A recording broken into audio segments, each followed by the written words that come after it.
They are the deadliest special forces in the medieval world.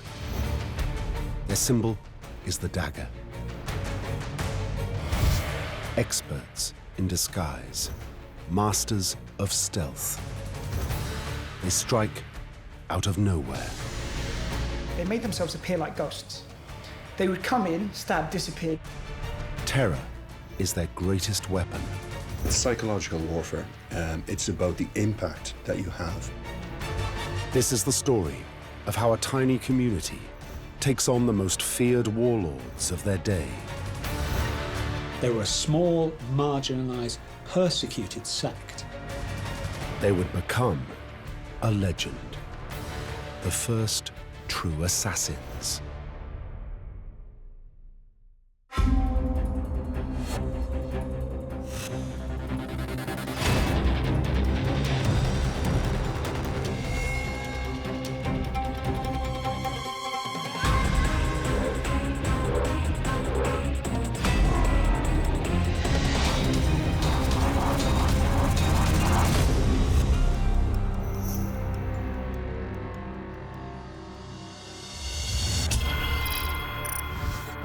A 100 miles north of Jerusalem lies the port of Tyre. In the 12th century, it is a Crusader stronghold.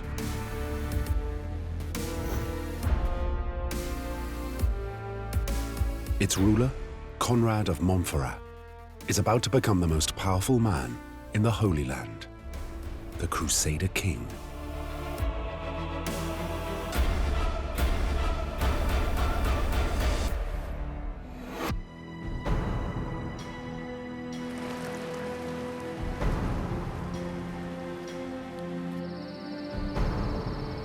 That night, Conrad is returning home from dinner.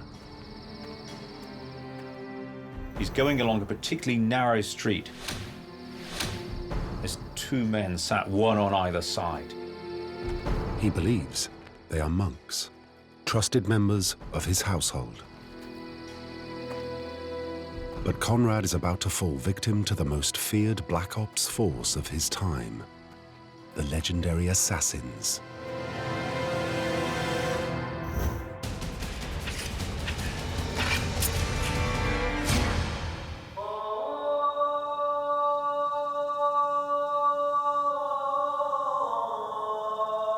The origins of the assassins lie hundreds of miles away from the Holy Land, in 11th century Persia, the country we now know as Iran.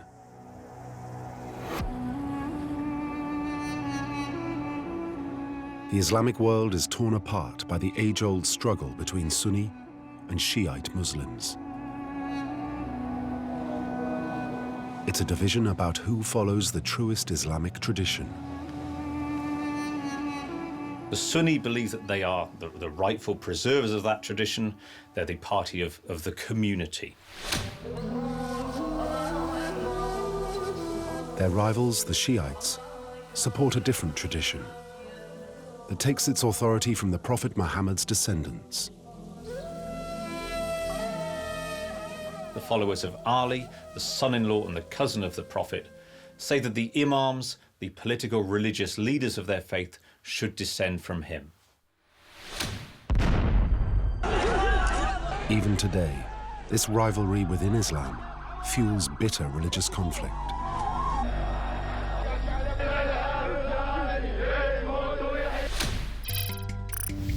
In a remote area of northern Persia is the mountain fortress of Alamut.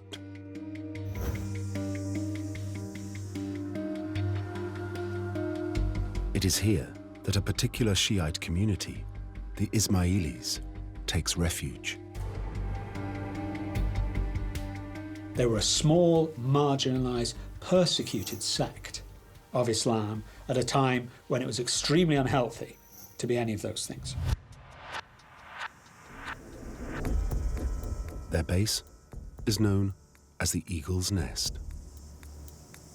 Alamut itself is a natural fortress. It's not like a Crusader castle that's built with a tremendous amount of science, but it sits atop a natural redoubt that's 300 feet, almost like a sheer cliff.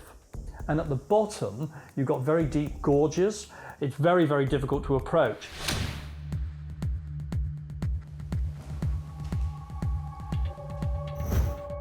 The leader of this small remote community is Hassan-i Sabbah, a charismatic man who demands total devotion from his followers. One wonders if he had a rather magnetic or perhaps hypnotic personality about him as well, to draw these people to him, despite the fact that he's actually asking them to submit to a very, very harsh regime indeed. Hassan's Ismaelis are facing overwhelming odds. His Sunni enemies have a vast army of 300,000 men. He will have to wage what we now call asymmetric warfare. He's not in a position to fight back. He's not got large armies at his disposal.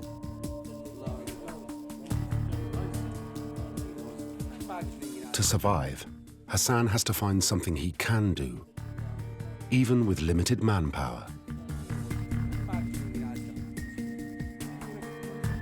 Finally, he hits on a radical solution.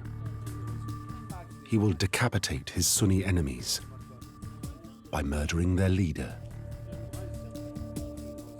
They're not going to be able to defeat him in battle, so they go in on a much narrower front. They're going to take out the man himself.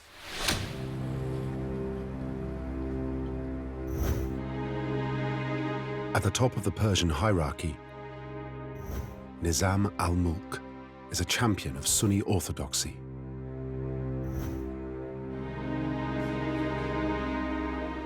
He's basically a one-man government, and he has made it his work to root out heresy right at the center of the Persian state. Hassan's Ismaelis are one of his prime targets. He's described them as the pus of sedition. He really thinks they should be expelled. So if Hassan picks him out and if he removes him, he really will be striking a blow against the man who is the real cheerleader against his group.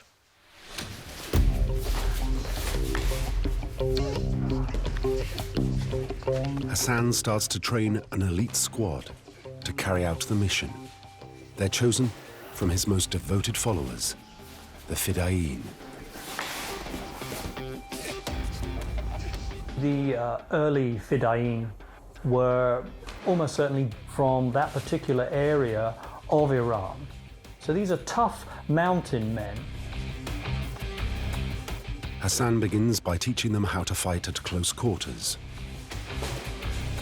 Their actual personal skills are in many ways much higher than you find in armies today. So commandos won't be so well trained in individual hand-to-hand combat. Because they have technology, people today rely on technology. Then they had no technology, it was just them. They were the weapon. The key question is how to make the hit, to take out their target. They could have killed people using poison.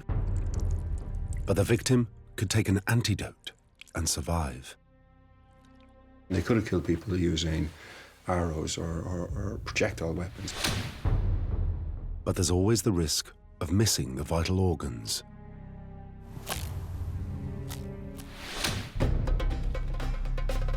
Eventually, the weapon they choose is the dagger.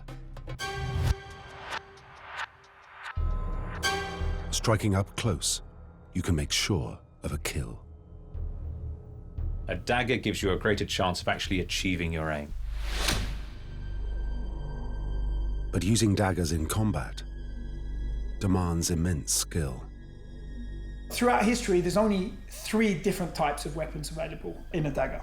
You have a stabbing, you have a slashing, and you have a slashing and stabbing. Now, the first one we have is something like a stiletto. The key point about a stiletto is it's very strong, thin blade for high penetration power. So a stabbing of a stiletto goes straight through, so in and stab through. With the weapon concealed, you walk towards them, pull out, stab, and walk on.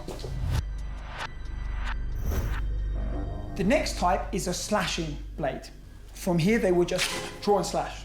As you can see, in one motion, it would be very hard to even see that it happened.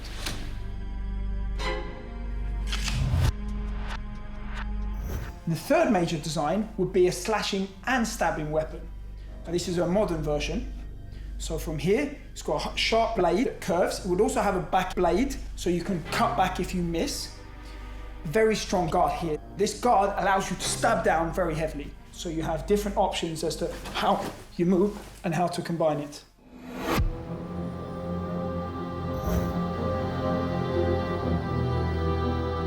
The Ismaelis' next step is familiar to today's special forces: to gather local intelligence on their target. It's a big operation. It will require inside knowledge. An Ismaili spy infiltrates the Sunni leader's headquarters, watching Nizam al-Mulk's every move. How does he conduct his life? What's the best opportunity we can get? Where is there a chink in that armor?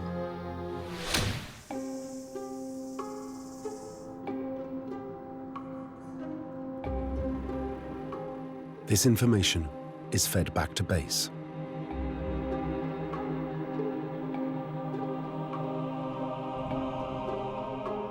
With a detailed profile of his target, Hassan identifies what he thinks is a weakness in al-Mulk's security. That weakness is his religion. This is the only way he's going to actually get that close to him. And he calls on a man to represent a Sufi mystic, a holy man, an ascetic, somebody who normally one would never suspect of misdeed. A Sufi would be seen as a man of peace. Anybody who has an air of holiness about them is almost guaranteed a warm reception from a powerful leader of the secular state, such as Nizam al-Mulk. The opportunity to be blessed by such an individual is not to be missed.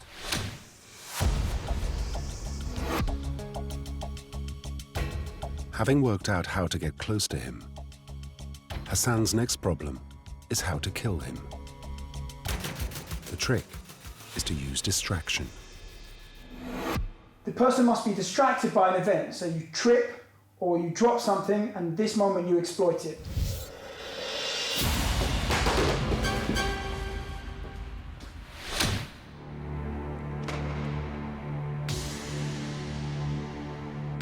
The chosen killer rehearses the technique.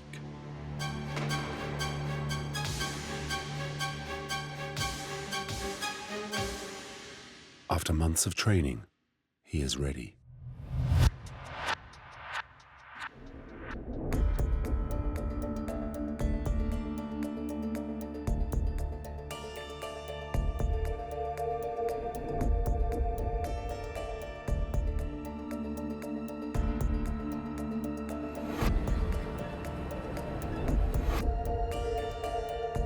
Hassan's trained killer infiltrates the Sunni base. No one suspects a holy man.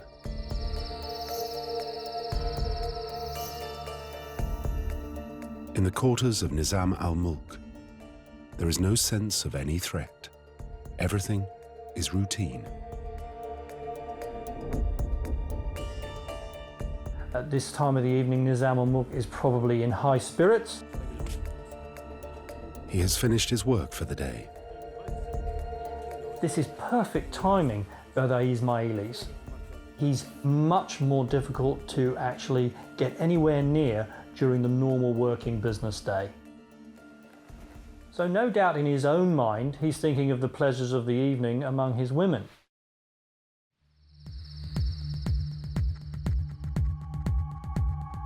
In the shadows, the Ismaili killer waits for the moment to strike.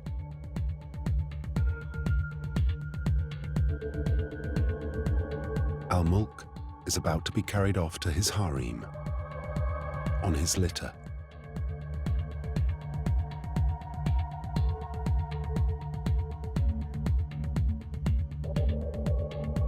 But then he sees the Sufi holy man approaching. He's quite prepared to let this guy in and give him a blessing on his way.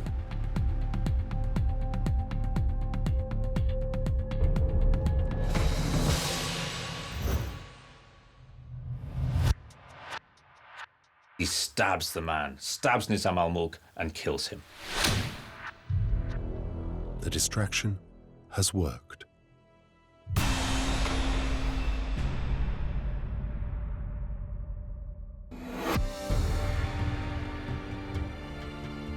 Killing the leader of the Sunnis is a massive triumph for Hassan's Ismaelis. He was a great man, no two ways about it. And therefore, to take him down was a real message. If we can get him, we can get anybody.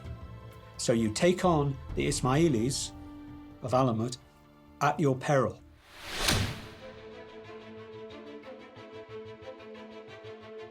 Over the coming years, Hassan presses home his advantage. He launches a range of terror attacks, which would be familiar to us today. There's about 25 assassinations in this early period. They really do enter quite a little golden patch or a purple patch where they have a number of successes. They were prepared to do anything to win. The way that the assassins killed was absolutely amazing. They made themselves appear like ghosts. They would come in, stab, disappear. They changed their mode of operating every single time. Only one thing stayed the same, and that was that they killed by a dagger. Their murder of al-Mulk triggers the collapse of his Sunni empire. They've proved that their tiny force can take on a vastly superior enemy and win. They were one of the first groups who used deliberately small groups of highly trained men in asymmetric warfare.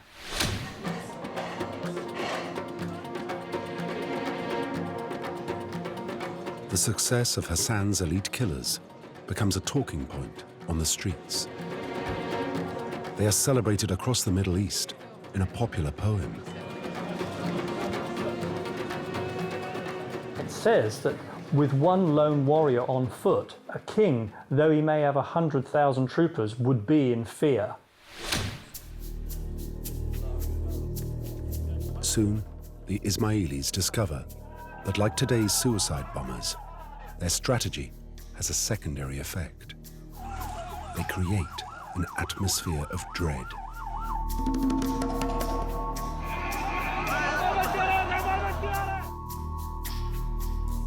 With terrorism, the fundamental thing you have to remember is that it's psychological warfare. It's not really about how many people you kill. It's about the impact that you have. It's all the more fearsome because Hassan's men aren't afraid to die. The Sunnis face a huge problem with the Ismailis because the men that are sent on these missions happily embrace death. And that obviously makes them truly terrifying. The echoes today are very familiar. But there is one key difference. The Fidaien's method is much more precise. It doesn't have collateral damage. It doesn't strike at innocents. It strikes specifically, cleanly, and discriminately at the target.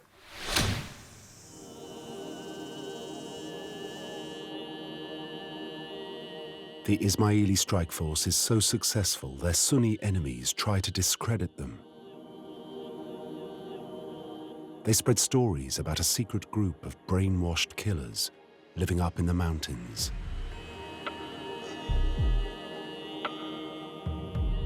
They were painted as deviants, as drug users, as crazy fanatics. And in much the same way that modern terrorist groups often get the same treatment, that they're fanatics, psychopaths. The myth becomes more and more exotic Both Muslims and Western Christians retell the story of young killers manipulated by an evil leader.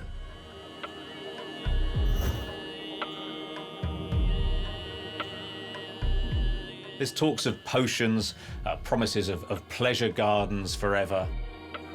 Some of the ideas begin to blur a little, that they must be perhaps drug-induced to have this level of devotion. In particular, the Sunnis label them Hashishian, or users of hashish. The name has stuck. This morphed into the word that we use today for a political killer, assassin.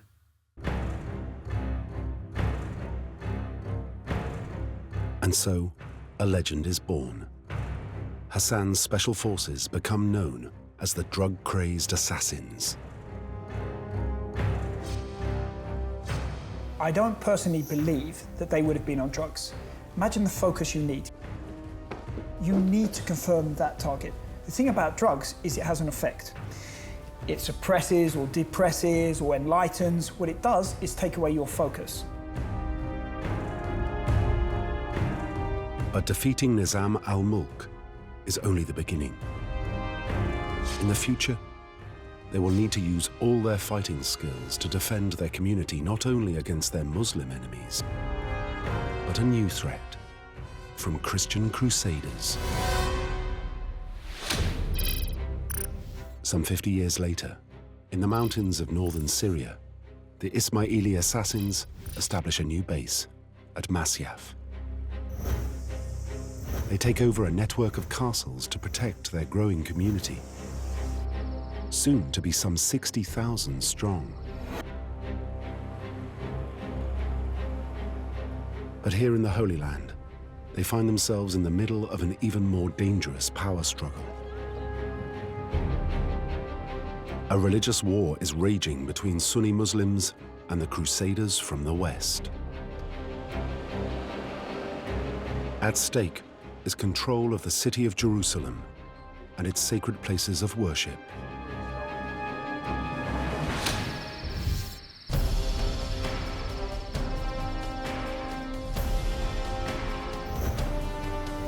The Grand Master of the assassins in the Holy Land is Rashid al-Din Sinan, a charismatic leader.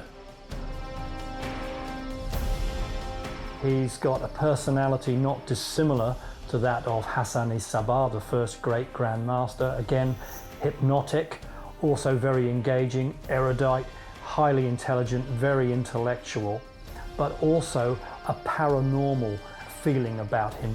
He's supernatural, he's more than this world. There is enormous devotion and obedience to him. If he tells one of his followers to go and take somebody out to kill them, then they will certainly obey his commands.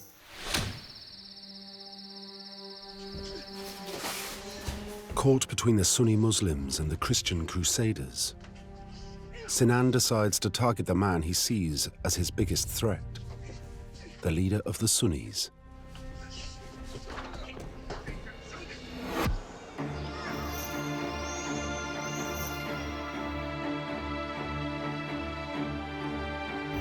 Saladin the Great is the finest warrior of his age. He has won a string of victories against the Crusaders. He wants to draw the Near East together, Egypt, Syria, northern Iraq, under his rule. He is also a fanatical champion of the Sunnis. He is incredibly orthodox as a Sunni. We know that he carried out crucifixions of what are unorthodox or heretical thinkers. Saladin is a deadly menace to the Ismaeli assassins. He is now #1 on their hit list.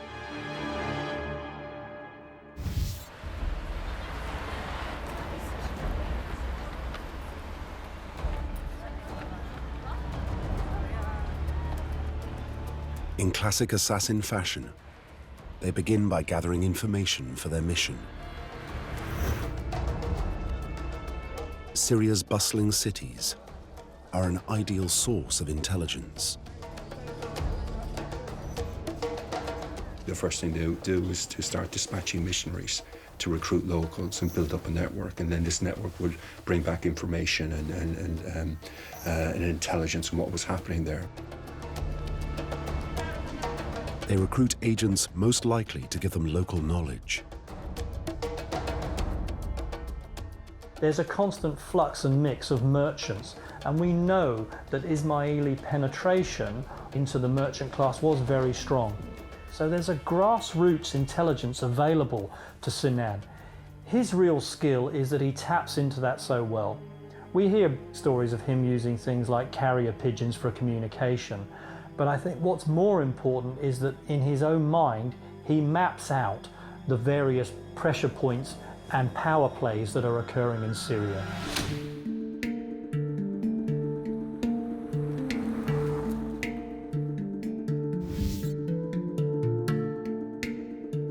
To target a warlord of Saladin's stature, Sinan has to find a way of dealing with his close protection team.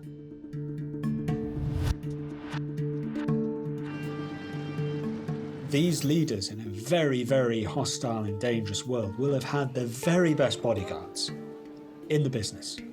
The very best bodyguards, because your life depended on selecting the right guys. Sinan's network needs to provide detailed intelligence on Saladin's security. It would be really important to find out how their bodyguards moved, what they did, what they were trained in, how reactive they were. But you would also learn when to exploit the bodyguards, because it's the same for today. No one can be 100% alert all the time. That's where the intelligence network is key. You would find out as much as you can about them. Armed with this information, the assassins can start training. They need to learn how to tackle the bodyguards. They have to know how to use this sword. Why? For a very simple reason. If you want to beat your opponent, it's not just what you do, you need to understand them. If they're going to draw their sword, how do you defeat that? The knife can even be used to take out an armed sentry. So as he goes through his gun, you stop him pulling out, you stab him in.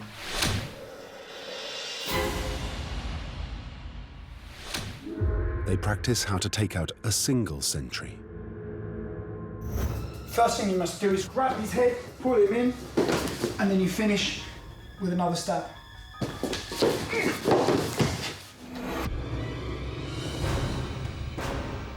Next, how to tackle two bodyguards.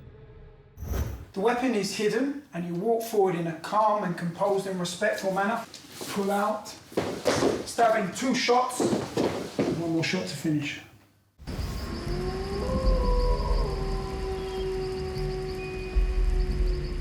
After weeks of training, the assassins have one final problem to solve: how to infiltrate Saladin's camp. It's likely they go in disguised as soldiers. They were very, very good at doing this. I mean, they were able to get people into the most trusted positions because they blended in. They did not seem like a threat. They did not seem like an outsider.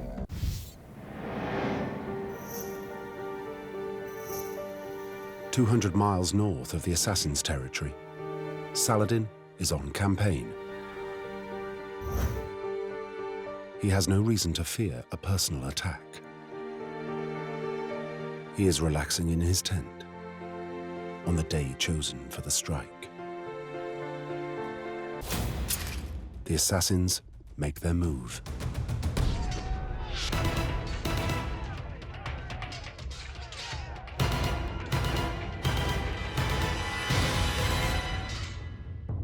But the bodyguards prove too strong.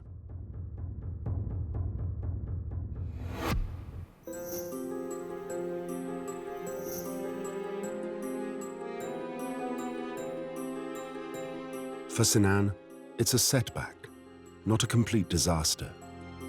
He's at least shown his enemy he is coming to get him. It gives him the upper hand in the psychological battle with Saladin. Sign number 1. The great Sunni champion starts wearing body armor 24 hours a day. Saladin knows the assassins never give up.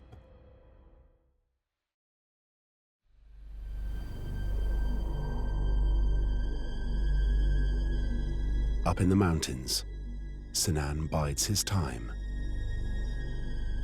His next move is to insert a sleeper cell. The Ismaelis are quite prepared to wait. They're quite prepared to put in sleepers, as we might call them. They're quite prepared to wait a great deal of time until it's politically required.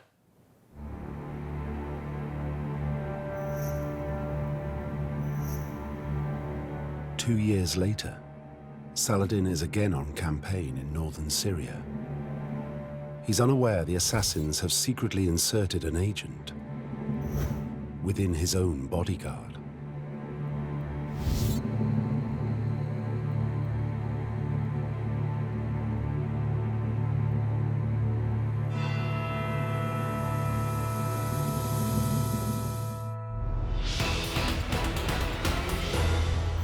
Only Saladin's body armor saves him.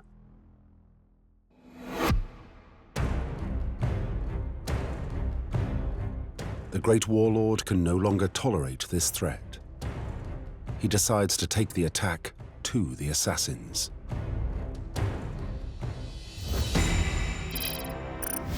Saladin lays siege to Sinan's castle at Masyaf. He is determined to eradicate the assassins once and for all.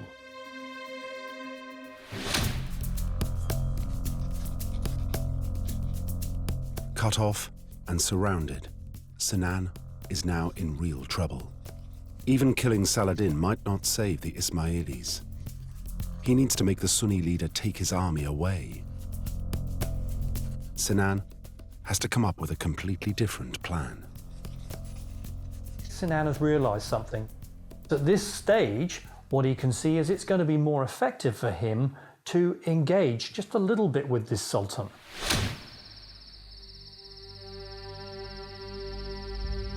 Sinan is going to apply psychological pressure. Legend has it that Sinan himself creeps silently into Saladin's camp and leaves him a note with the assassin's calling card, a dagger.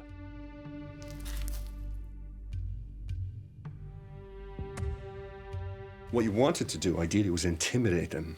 The message is very clear, you know, we can get you. We can get you whenever we want. The note reads, "Death holds no fear for the Fidaien. I will defeat you from within your own ranks." The note is truly chilling because he's telling Saladin, you may threaten us with death, you may threaten us with extermination. You're threatening us with the very thing that we actually embrace. You're threatening us with something that holds absolutely no fear for us whatsoever.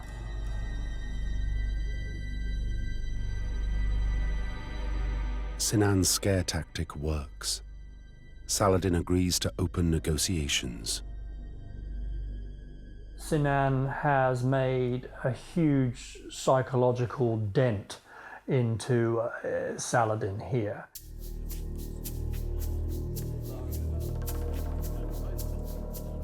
Now, he sets up his final trick. He briefs an emissary with a strong message for Saladin. We're not going away. We're indestructible. You'll have to deal with us.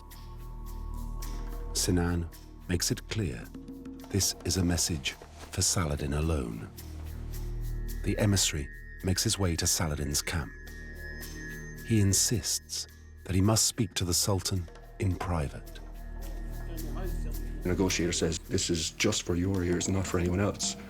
And Saladin dispatches everyone else except for his two most trusted bodyguards.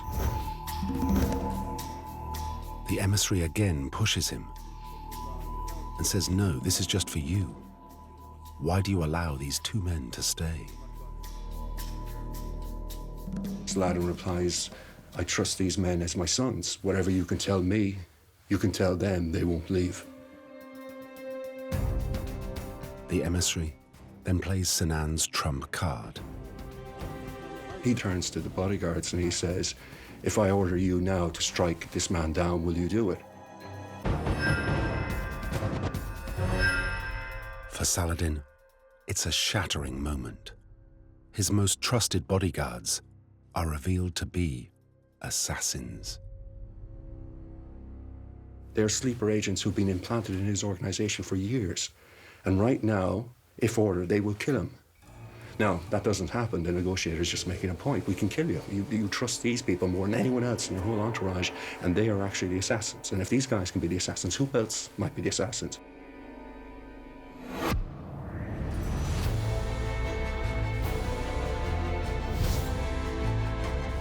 The psychological warfare works. Saladin lifts the siege, and Sinan's assassins are safe again. But their triumph is short-lived. They still face another major force in the Middle East, the Christian Crusaders.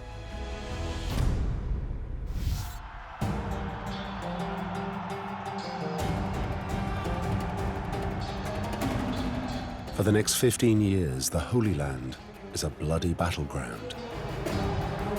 Muslim and Crusader warriors struggle for control of Palestine and the sacred city of Jerusalem.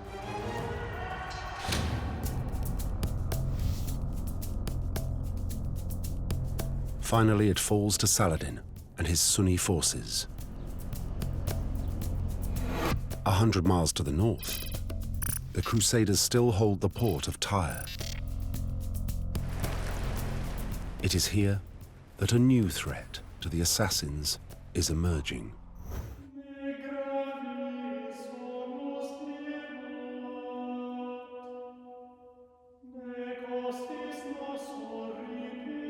Tyre's ruler is an ambitious and ruthless Crusader baron, Conrad of Montferrat.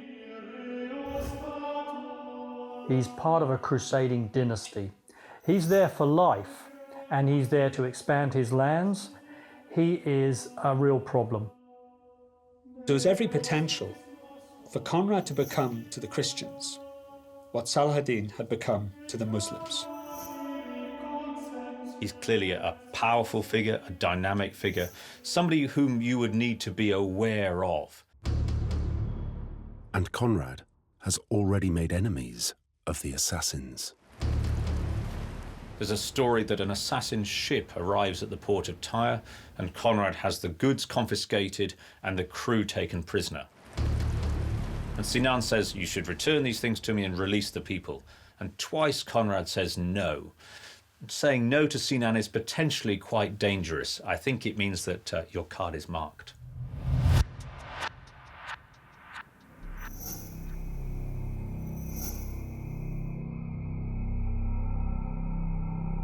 Sinan is so concerned about Conrad's growing strength, he decides to infiltrate his base in Tyre. His plan is to dispatch another sleeper cell. Intelligence agencies today, when they are selecting operators, look for people they call the grey man. Somebody who doesn't stand out from the crowd. If you've got someone who's 2 meters tall and built to match, he stands out, he's going to attract attention. It's highly likely that the people that the Ismaelis selected for this kind of mission, they were people you wouldn't look twice at. In fact, it was very important that they were the kind of people you wouldn't look twice at. Sinan transforms his men into people Conrad will trust. They take on the identity of Christian monks, recent converts to the faith. After centuries of persecution, the assassins know how to live under cover in enemy territory, if necessary, even denying their Shiite faith according to the principle of taqiyya. Taqiyya allows the follower of the faith to deny their faith in order to guarantee their own survival or to obtain an advantage over the unbeliever.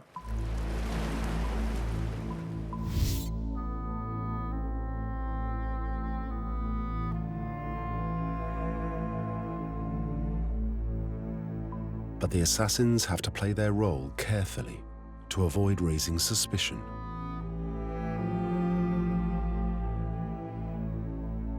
They would need to know the rituals of day-to-day life within that community.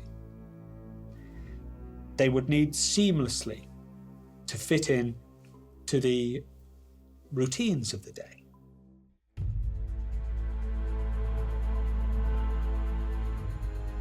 It's a high-risk operation. One slip, and Sinan's men could find themselves in a torture chamber. Eventually, they earn Conrad's trust. Relying on the usual assassin traits of being, charming and reliable and capable and all the rest of it, you can worm your way into positions of trust and security. And that's exactly what they achieved.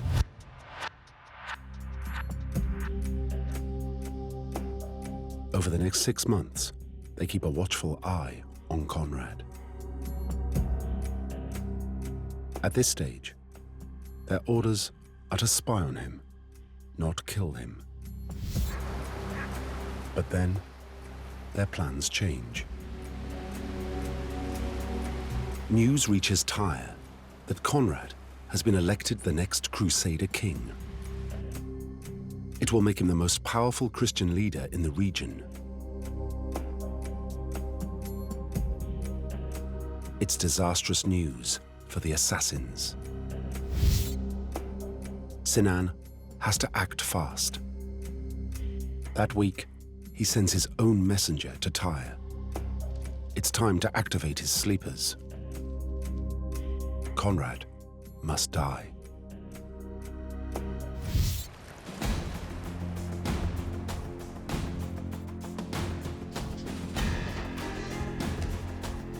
Secretly, the two assassins begin training for the mission. Their weapon is the tried and trusted dagger. But they know they only have one chance. If you're going to kill an opponent, you want to make sure he's dead. You need to confirm the kill. So modern day, if you shoot him, you would then shoot him in the head to make sure absolutely he's dead. Well, with the dagger, what they're going to do is they're going to make sure that they target more than one area.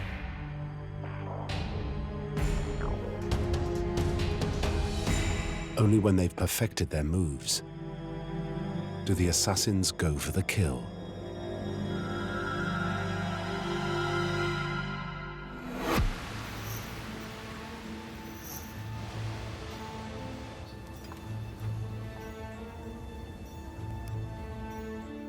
Conrad, the future king of Jerusalem, is waiting to go out to dinner.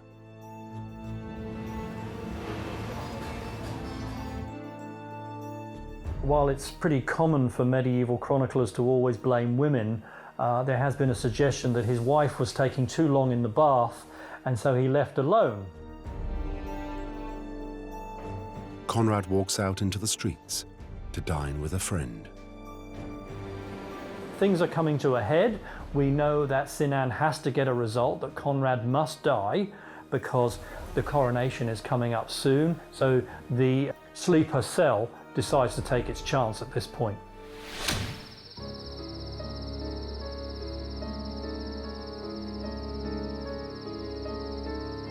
While Conrad's at his friend's house, the assassins take up their positions, ready to catch him on his return. The last moments would be key. You'd be checking to make sure you have absolutely everything and it's working the right way. So for instance, in your robes, you'd be checking you can pull out and cut straight away. They knew just what they were going to do, and that was what their whole life had been geared up to, was that moment.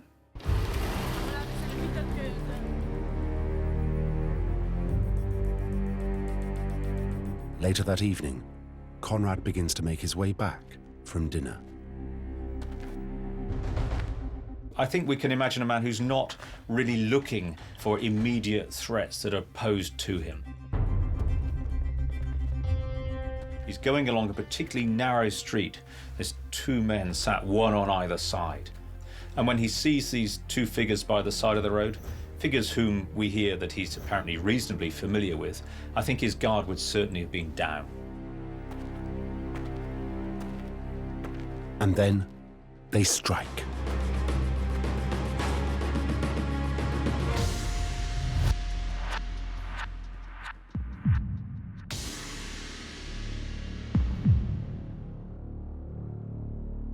Conrad of Montferrat is dead.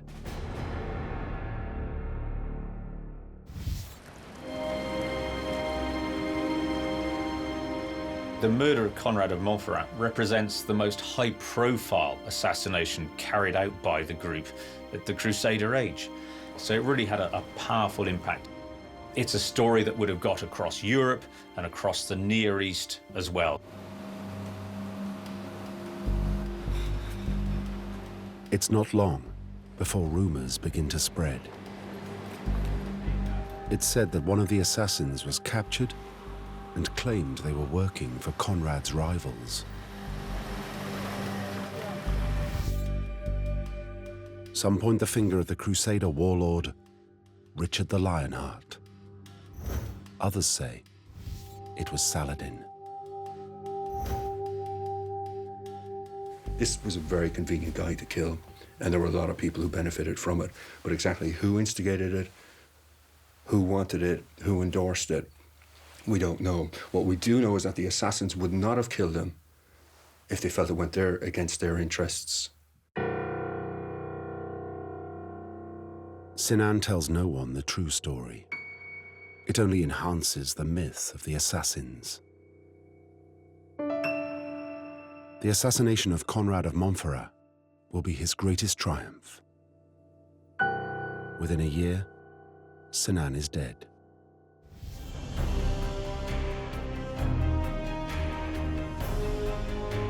The assassins' exploits in Persia and the Holy Land ensure the survival of the Ismaeli faith.